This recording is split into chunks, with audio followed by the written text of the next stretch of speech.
Hello दोस्तों, स्वागत है आपका एग्जाम लेक्चर में। एग्जाम लेक्चर आप लोग का स्वागत है। दोस्तों आज हम लोग इस वीडियो में हिंदी का क्लास 10 हिंदी का हम लोग चैप्टर 1 करने वाले हैं। चैप्टर 1 श्रम विभाजन और जाति प्रथा। हम लोग इस वीडियो में हम लोग आज 30 VVI ऑब्जेक्टिव क्वेश्चन हम लोग आज देखने वाले हैं। तो वीडियो में लास्ट तक आप लोग बने रहिएगा, ठीक है। वीडियो में लास्ट तक बने रहिएगा। 30 हम लोग VVI ऑब्जेक्टिव क्वेश्चन देखने वाले हैं, ठीक है। तो चलिए शुरू करते हैं। तो इसके पहले मैं बता देता हूँ, इसका जो PDF है, PDF आपको मैं टेलीग्राम में डाल दूंगा। तो टेलीग्राम में आप लोग ज्वाइन हो जाइए। टेलीग्राम का लिंक कहाँ से मिलेगा? तो टेलीग्राम का लिंक जो है आपको डिस्क्रिप्शन में नीचे डिस्क्रिप्शन वाला बॉक्स में मिल जाएगा, ठीक है। तो डिस्क्रिप्शन में आप लोग टेलीग्राम से ज्वाइन हो जाइएगा। और आपको जो है ज्योग्राफी का मैंने 2023 का न्यू बैच स्टार्ट किया है। 2023 का मैट्रिक परीक्षा 2023 का न्यू बैच का स्टार्ट किया। तो ज्योग्राफी का जो है आप लोग का ज्योग्राफी का मतलब भूगोल का आप लोग का जो है अभी वीडियो आने वाला है। और आपका जो है हिस्ट्री मतलब इतिहास का जो है आप लोग का एक चैप्टर का वीडियो बन चुका है। वो भी मैंने 50 क्वेश्चन आप लोग का सॉल्व किया था, ठीक है। 50 क्वेश्चन सॉल्व किया था उसमें। तो आप लोग उस वीडियो को देख लीजिए, लिंक आपको सारा डिस्क्रिप्शन में मिल जाएगा, ठीक है। इसका भी मैं आपको चैप्टर वाइज हर एक चैप्टर का हिंदी का सारा सब्जेक्ट का ऑल सब्जेक्ट का तैयारी कराऊंगा, ठीक है। चलिए वीडियो को शुरू करते हैं बिना किसी देरी के। और पहली बार है चैनल को तो सब्सक्राइब करिएगा जरूर। अगर पसंद आता है तो आप लोग सब्सक्राइब करना ना भूलिएगा, ठीक है। सब्सक्राइब जरूर करिएगा, ठीक है। चलिए आगे बढ़ते हैं। तो हमारा आज का चैप्टर क्या है? तो चैप्टर का नाम है हमारा श्रम विभाजन और जाति प्रथा। क्या है चैप्टर का नाम? श्रम विभाजन और जाति प्रथा। इसको किसने लिखा है, कि कौन है इसके लेखक? तो आप लोग कमेंट बॉक्स में जल्दी से कमेंट करिए। वैसे पहला क्वेश्चन ही यही है कि श्रम विभाजन और जाति प्रथा का लेखक कौन है। चलिए शुरू करते हैं। तो सबसे पहला क्वेश्चन आपके सामने है कि श्रम विभाजन और जाति प्रथा के लेखक कौन है। बहुत अच्छे से आप जान रहे होंगे, क्योंकि जब चैप्टर पढ़ रहे हैं तो उसका लेखक के बारे में आप लोग जानते होंगे, ठीक है। चलिए सबसे पहले तो देख लेते हैं इसका सही जवाब क्या हो जाएगा। तो बाबा साहेब भीमराव अम्बेडकर, ठीक है। बाबा साहेब भीमराव अम्बेडकर जो है श्रम विभाजन जाति प्रथा के लेखक थे, ठीक है। ये कौन से समाज के व्यक्ति थे? तो ये कौन से समाज से बिलोंग करते थे? तो ये दलित समाज से बिलोंग करते थे, ठीक है। दलित समाज के ये व्यक्ति थे, ठीक है। इन्होंने ही लिखा था श्रम विभाजन और जाति प्रथा। ये बहुत इंपॉर्टेंट क्वेश्चन आप लोग का एग्जाम में बिल्कुल पूछा जाने वाला क्वेश्चन है। तो बिल्कुल आप लोग ध्यान में रखिएगा, ठीक है। चलिए आगे बढ़ते हैं। चलिए आगे बढ़ते हैं। सेकंड नंबर क्वेश्चन हमारा बोल रहा है कि डॉक्टर अंबेडकर के पिता का क्या नाम था। डॉक्टर अंबेडकर हैं, उनके पिता का क्या नाम था? तो इसका सही जवाब क्या हो जाएगा? आप लोग जल्दी से कमेंट करिए। ऑप्शन है आपके पास रामदेव सकपाल, रामजी सकपाल, राम किशन सकपाल या राधे राम सकपाल, ठीक है। ठीक है, तो जल्दी से आप लोग कमेंट करिए। सेकंड का डॉक्टर अंबेडकर के पिता का क्या नाम था, ठीक है।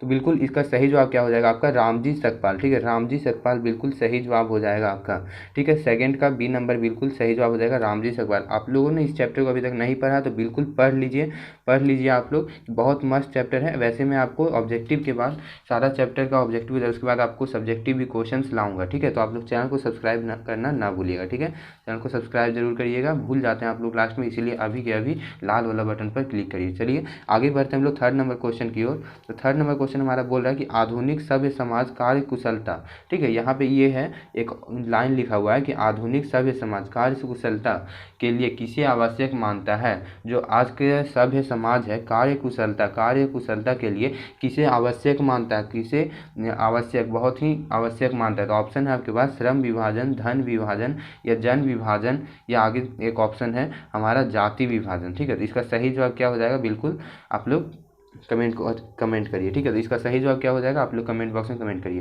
तो थर्ड का, तो यहाँ पे देखिए दो क्वेश्चन तो बिल्कुल गलत हो जाएगा। धन विभाजन नहीं होगा, क्योंकि ये चैप्टर का ही नाम क्या है? चैप्टर का आपका नाम क्या है?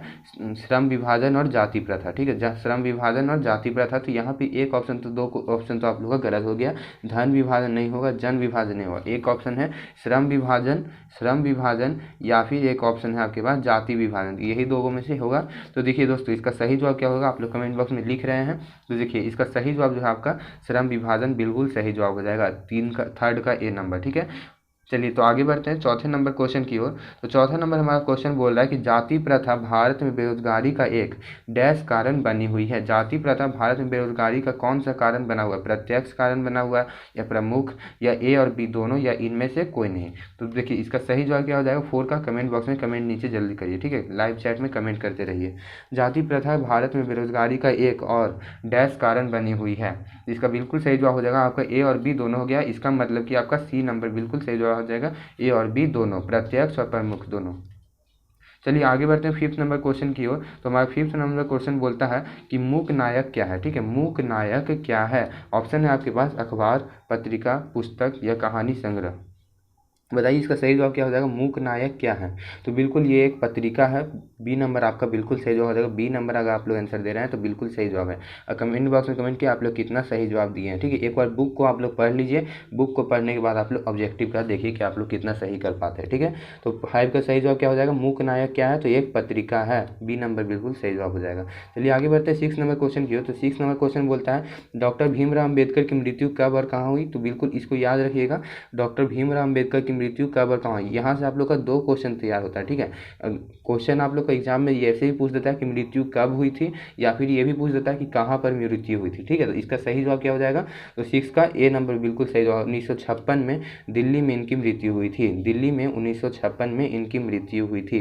और आप लोग कमेंट बॉक्स में कमेंट करके हमें बताइए कि इनका जो जन्म कब हुआ था, जन्म कब हुआ था और कहाँ हुआ था। ये आप लोग कमेंट बॉक्स में हमें नीचे कमेंट करके बताइए, तभी पता चलेगा कि आप लोग जो है पढ़ रहे हैं। ठीक है, तो इसका बिल्कुल ए नंबर बिल्कुल सही जवाब हो जाएगा 1956 दिल्ली में। ठीक है, 6 का ए नंबर। चलिए आगे बढ़ते हैं हम लोग 7 नंबर क्वेश्चन की ओर। तो 7 नंबर क्वेश्चन हमारा बोलता है कि डॉक्टर भीमराव अम्बेडकर का जन्म कब हुआ।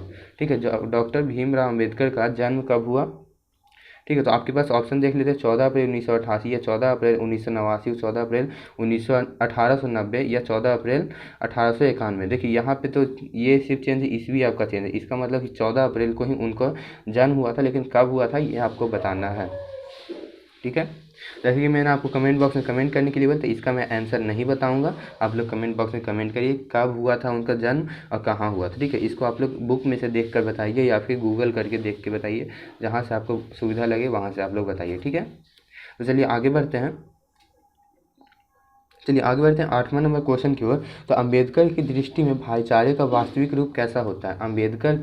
डॉक्टर अंबेडकर की दृष्टि में भाईचारे का वास्तविक रूप कैसा होता है। ऑप्शन है दूध और शक्कर के मिश्रण की तरह, या दूध और पानी के मिश्रण की तरह, दूध और शक्कर के मिश्रण की तरह, या दूध और पानी के मिश्रण की तरह, तिल और तंडुल के मिश्रण की तरह, या पानी और नमक के मिश्रण की तरह।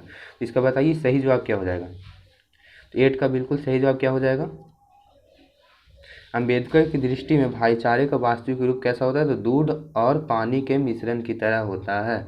इसका सही जवाब आपका बी नंबर हो जाएगा। क्यों होगा, देखिए दूध जो है एक अच्छा, मतलब कि दूध जो है बहुत, ये समझ लीजिए कि दूध जो है ऊंचे व्यक्ति लोग हैं और पानी जो है नीचा व्यक्ति के लोगों के लिए, ऐसा समझिए। तो दोनों अगर मिलजुल कर रहेंगे, दोनों मिलजुल कर रहेंगे तो उसको कहते हैं अंबेडकर की दृष्टि में भाईचारे का वास्तविक रूप। ठीक है, यहाँ आप लोग ध्यान दीजिए। ठीक है, दूध मतलब इसमें बहुत सारी चीज़ होती हैं, मतलब ये हाई क्वालिटी के लोग हैं, ये लो क्वालिटी के, दोनों अगर एक साथ रहेंगे तो उसी को कहते हैं भाईचारा। ठीक है, चलिए आगे बढ़ते हैं हम लोग 9 नंबर क्वेश्चन की ओर। तो 9 नंबर क्वेश्चन बोलता है कि भारतीय संविधान के निर्माण में महत्वपूर्ण भूमिका किसकी है। भारतीय संविधान के निर्माण में महत्वपूर्ण भूमिका किसकी है। तो ये आपको बताने की ज़रूरत नहीं है कि कौन सा सही जवाब है इसका, तो आप लोग तो पहले ही जानते होंगे कि भीमराव अम्बेडकर जी ने ही जो है हमारा भारतीय संविधान, जो कि सबसे बड़ा संविधान है, उसको लिखा था। ठीक है, भारतीय संविधान को भीमराव अम्बेडकर ने ही निर्माण किया था। ठीक है, इसका बिल्कुल सही जवाब 9 का आपका ए नंबर हो जाएगा। कितना लोग इसका सही जवाब होंगे कमेंट करिए अभी तुरंत। ठीक है, 9 का ए नंबर। चलिए आगे बढ़ते हैं 10 नंबर क्वेश्चन की ओर आगे बढ़ते हैं हम लोग। तो 10 नंबर क्वेश्चन हमारा बोलता है कि सभ्य समाज की आवश्यकता है। ऑप्शन है आपके पास, सभ्य समाज की आवश्यकता है जाति प्रथा, ठीक है, जाति प्रथा, या फिर श्रम विभाजन या अणुबम या दूध पानी। ठीक है, इसका सही जवाब क्या हो जाएगा कमेंट करिए जल्दी। तो 10 का बिल्कुल जो आपका सही जवाब हो जाएगा वो आपका जो हो जाएगा श्रम विभाजन बिल्कुल सही जवाब हो जाएगा बी नंबर, 10 का बी। चलिए आगे बढ़ते 11 नंबर क्वेश्चन की ओर। ठीक है, 11 नंबर क्वेश्चन हम लोग देख लेते हैं। 11 नंबर क्वेश्चन बोलता है कि प्राथमिक शिक्षा प्राप्त करने के बाद अंबेडकर उच्चतर शिक्षा प्राप्त करने के लिए कहाँ गए। ठीक है, जीवनी आप लोग को पढ़ना बिल्कुल ज़रूरी है। इनका जीवनी से बहुत सारे क्वेश्चन आप लोग का आता है, तो आप लोग जीवनी बिल्कुल पढ़िए इनका। ठीक है, तो प्राथमिक शिक्षा प्राप्त करने के बाद उतना भी डिटेल में नहीं, लेकिन आप लोग को जो है बुक में दिया हुआ रहता है जो जीवनी, उसको आप लोग को पढ़ना है। ठीक है, उसको आप लोग को पढ़ना है, ज़्यादा आप लोग को डिटेल में जो उसमें दिया हुआ है उसी से क्वेश्चन आएंगे। तो ऑप्शन क्वेश्चन है कि आपके पास प्राथमिक शिक्षा प्राप्त करने के बाद अंबेडकर उच्चतर शिक्षा प्राप्त करने के लिए कहाँ गए हैं। तो ऑप्शन है इटली में, या दक्षिण अफ्रीका, या न्यूयॉर्क, या दक्षिण कोरिया। तो बताइए इसका सही जवाब क्या हो जाएगा 11 का सी। तो 11 का सी नंबर बिल्कुल आपका सही जवाब हो जाएगा न्यूयॉर्क। 11 का सी न्यूयॉर्क आप लोग का बिल्कुल सही जवाब हो जाएगा। प्राथमिक शिक्षा प्राप्त करने के लिए कहाँ गए थे? प्राथमिक शिक्षा के बाद उच्चतर शिक्षा हायर एजुकेशन के लिए वो कहाँ गए थे? तो न्यूयॉर्क गए थे। आपका सी नंबर बिल्कुल सही जवाब हो जाएगा। चलिए आगे बढ़ते हैं 12 नंबर क्वेश्चन की ओर। तो 12 नंबर क्वेश्चन बोल रहा है कि डॉक्टर अम्बेडकर चिंतन व रचनात्मक के लिए प्रेरक व्यक्ति थे। अम्बेडकर जो थे चिंतन व रचनात्मक के लिए प्रेरक व्यक्ति थे। बुद्ध, कबीर या फिर ज्योतिबा फूले या इनमें से सभी। तो इसका बिल्कुल सही जवाब क्या हो जाएगा 12 का? तो आपका डी नंबर बिल्कुल सही जवाब हो जाएगा, इनमें से सभी। ठीक है, इनमें से सभी बिल्कुल सही जवाब। चलिए आगे बढ़ते हैं। जाति प्रथा तोड़क मंडल भाषण लाहौर में कब हुआ? जाति प्रथा नहीं, यहाँ पे आपका है लिखा हुआ कि जाति पाति तोड़क मंडल भाषण लाहौर में कब हुआ था। ठीक है, तो इसका सही जवाब क्या हो जाएगा? ऑप्शन है आपके पास 1942 ईस्वी में, 1940 ईस्वी में, 1936 ईस्वी में या 1938 ईस्वी में। बताइए इसका सही जवाब क्या हो जाएगा 13 का? तो 13 का सी नंबर बिल्कुल सही जवाब हो जाएगा, 1936 ईस्वी में बिल्कुल सही जवाब हो जाएगा आपका। ठीक है, चलिए आगे बढ़ते हैं हम लोग 14 नंबर क्वेश्चन की ओर। ठीक है, तो 14 नंबर क्वेश्चन हमारा बोलता है कि श्रम विभाजन और जाति प्रथा क्या है? श्रम विभाजन और जाति प्रथा क्या है? आपका ये बहुत इंपॉर्टेंट क्वेश्चन है, एकदम एग्जाम में पूछने वाला VVI क्वेश्चन। आप लोग इसको रख लीजिए, ये बिल्कुल आप लोग का पूछने का बहुत ज़्यादा चांस बनता है। ठीक है, बहुत ज़्यादा, हमको तो लगता है ये 100% एग्जाम में पूछने वाला क्वेश्चन है। ठीक है, 100 नहीं तो 99% बिल्कुल आप लोग का ये क्वेश्चन पूछने वाला है। तो इसको आप लोग ध्यान में रखिएगा, श्रम विभाजन और जाति प्रथा क्या है। ठीक है, तो इसका सही जवाब क्या हो जाएगा? कहानी है या भाषण है या निबंध है या साक्षात्कार है। ठीक है, तो बिल्कुल इसका सही जवाब जो हो जाएगा आपका निबंध है। जाति प्रथा और श्रम विभाजन जो है आपका निबंध है। ठीक है, बिल्कुल सही जवाब आपका सी नंबर हो जाएगा। याद रखिएगा क्या है? निबंध है। श्रम विभाजन जाति प्रथा क्या है? तो निबंध है। ठीक है, चलिए आगे बढ़ते हैं हम लोग। आगे बढ़ते हैं 15 नंबर क्वेश्चन की ओर। तो निम्नलिखित रचनाओं में से कौन सी रचना डॉक्टर अम्बेडकर की है? इनमें से कौन सी जो रचना है वो डॉक्टर अम्बेडकर की है? ऑप्शन है आपके पास the castes in India, the untouchables, who are they, who are Shudras, इनमें से सभी। तो बताइए इनका सही जवाब क्या हो जाएगा 15 का? बताइए दोस्तों सही जवाब क्या हो जाएगा? निम्नलिखित रचनाओं में से कौन सी रचना डॉक्टर अम्बेडकर की है? तो बिल्कुल इसका डी नंबर बिल्कुल सही जवाब हो जाएगा, इनमें से सभी जो है डॉक्टर अम्बेडकर ने लिखी है। डॉक्टर अम्बेडकर जी ने इन तीनों रचनाओं को लिखी है, और भी बुक्स लिखी होंगी, लेकिन यहाँ पे आप लोगों को 3 ऑप्शन दिया हुआ है, इसको याद रख लीजिए। आप लोग को यहाँ तो तीनों दे दिया, कहीं कहीं जो है आप लोग को 3-4 क्वेश्चन में एक ही ऑप्शन देगा, तो इसको याद रख लीजिए कौन कौन सी रचनाएं लिखी है। तो the caste in India, the untouchables, who are Shudras. ठीक है, तो इसके बारे में आप लोग ध्यान दीजिएगा। ठीक है,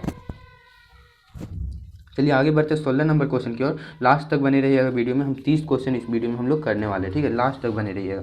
चलिए, तो आधुनिक सभ्य समाज श्रम विभाजन को आवश्यक क्यों मानता है? जो आधुनिक सभ्य समाज है श्रम विभाजन को आवश्यक क्यों मानता है? तो इसका क्वेश्चन हम पहले भी आप लोगों को कराए थे, शुरू में भी एक क्वेश्चन ऐसा हो चुका है, लेकिन इसको अब यहाँ पे घुमा के दे दिया। तो इसका सही जवाब मैं बता देता हूँ, कार्य कुशलता के लिए आधुनिक सभ्य समाज श्रम विभाजन को आवश्यक मानता है। ठीक है, चलिए आगे बढ़ते हैं हम लोग 17 नंबर क्वेश्चन की हो। तो 17 नंबर हमारा क्वेश्चन बोलता है कि 17 में श्रम विभाजन और जाति प्रथा पाठ बाबा साहेब के किस भाषण का संपादित अंश है? तो ऑप्शन है आपके पास the caste in India, their mechanism. श्रम विभाजन और जाति प्रथा पाठ बाबा साहेब के किस भाषण संपादित है? ठीक है, इनका कौन सा भाषण से जो है संपादित अंश है? ठीक है, ठीक है, तो इसका सही जवाब क्या हो जाएगा बताइए? The caste in India, their mechanism, या फिर ऑप्शन है आपके पास बी नंबर की जेनेसिस एंड डेवलपमेंट, या फिर annihilation of caste, who is Shudras. तो इसका सही जवाब क्या हो जाएगा आप लोग बताइए? 17 का सही जवाब। तो जी हाँ दोस्तों, इसका सी नंबर बिल्कुल एनिहिलेशन ऑफ कास्ट। ठीक है, एनिहिलेशन ऑफ कास्ट भाषण से ये आप लोग का निकाला हुआ है। ठीक है, चलिए आगे बढ़ते हैं हम लोग 18 नंबर क्वेश्चन की ओर। तो 18 नंबर क्वेश्चन बोलता है कि अम्बेडकर के भाषण एनिहिलेशन ऑफ कास्ट को किसने हिंदी में रूपांतर किया? अम्बेडकर के भाषण एनिहिलेशन ऑफ कास्ट, देखिए इसको जो है इंग्लिश में उन्होंने दिया होगा, इसको हिंदी में किसने रूपांतर किया? तो इसका सही जवाब क्या हो जाएगा? ऑप्शन है आपके पास ललाई सिंह यादव, किशोरी लाल, मोहन वाजपेयी या इनमें से कोई नहीं। तो बताइए इसका सही जवाब क्या हो जाएगा 18 का? तो 18 का ए नंबर बिल्कुल सही जवाब हो जाएगा, ललाई सिंह यादव बिल्कुल सही जवाब है 18 का ए। चलिए आगे बढ़ते हैं 19 नंबर क्वेश्चन की ओर। तो 19 नंबर क्वेश्चन बोलता है कि अम्बेडकर का जन्म किस परिवार में हुआ?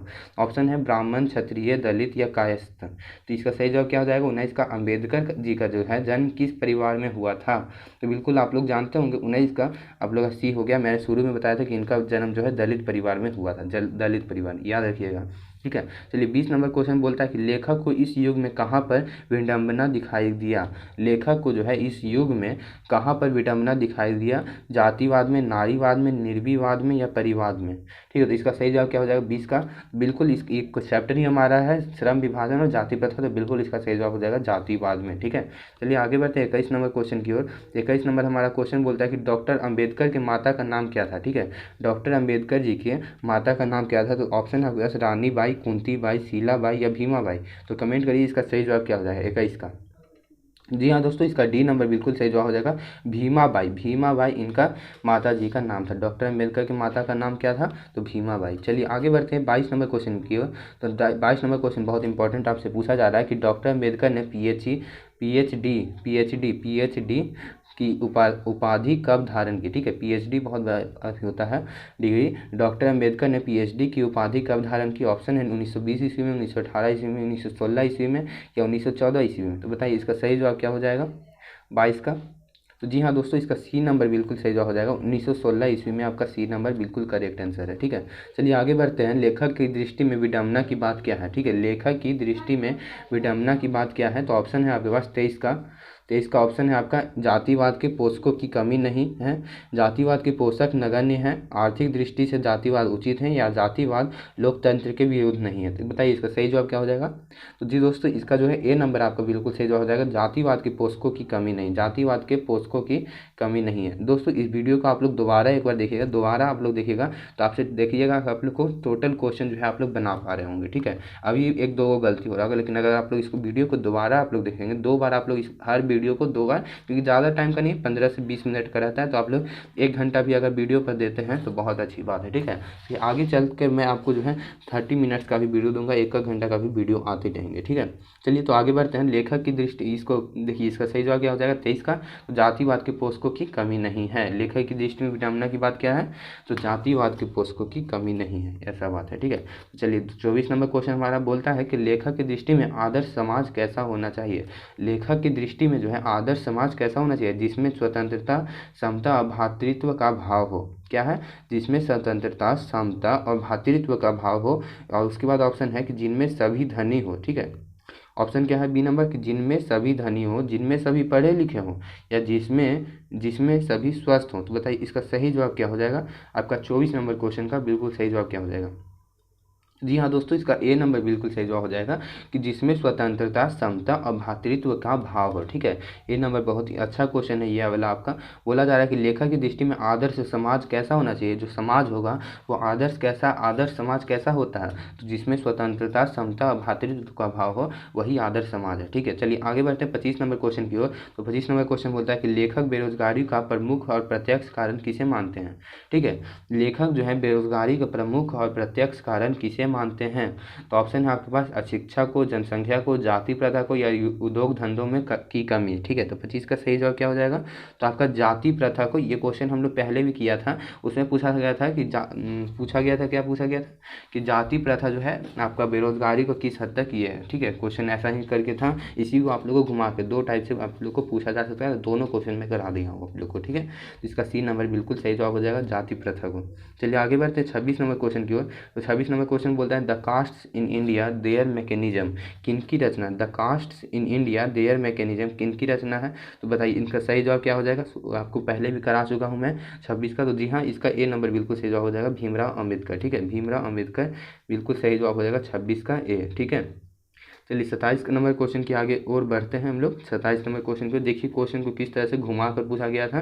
पहले पूछा गया था कि अंबेडकर द्वारा रचित कौन सी रचना है, तो वो आप लोग को 4 गो ऑप्शन था, उसमें आप लोग बताना था। इस बार दिया हुआ है आपका बुक का नेम दिया हुआ है और किसने लिखा था ये आप लोगों को पूछा गया है। ठीक है, तो इस तरह से आप लोगों को क्वेश्चन घुमा कर दिया जाता है, तो सभी क्वेश्चन के लिए आप लोग तैयार रहेंगे।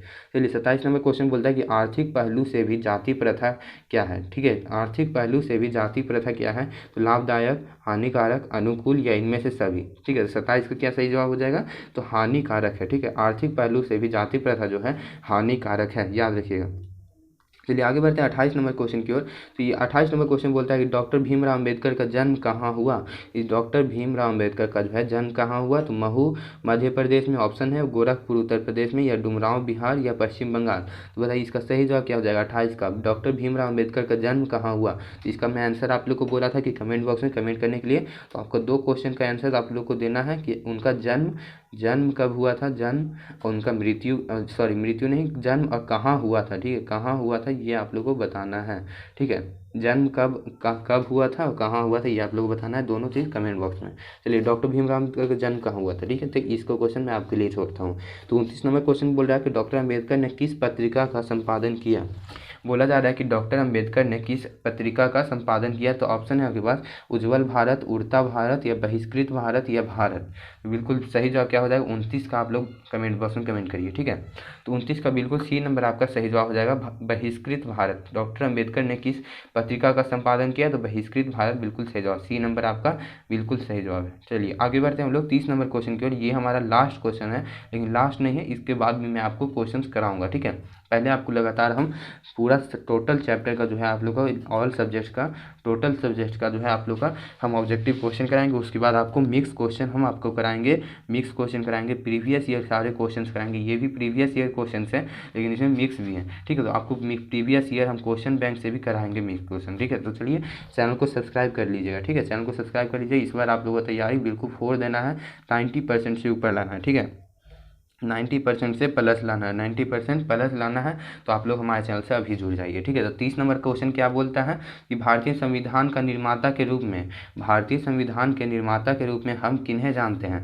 तो ऑप्शन है आपके पास कि महात्मा गांधी, भीमराव अम्बेडकर, या पंडित जवाहरलाल नेहरू, या सुभाष चंद्र बोस। तो बिल्कुल इसका सही जवाब आप लोग तो जान ही रहे होंगे कि शुरू में भी क्वेश्चन कराए थे भारतीय संविधान के निर्माता कौन है।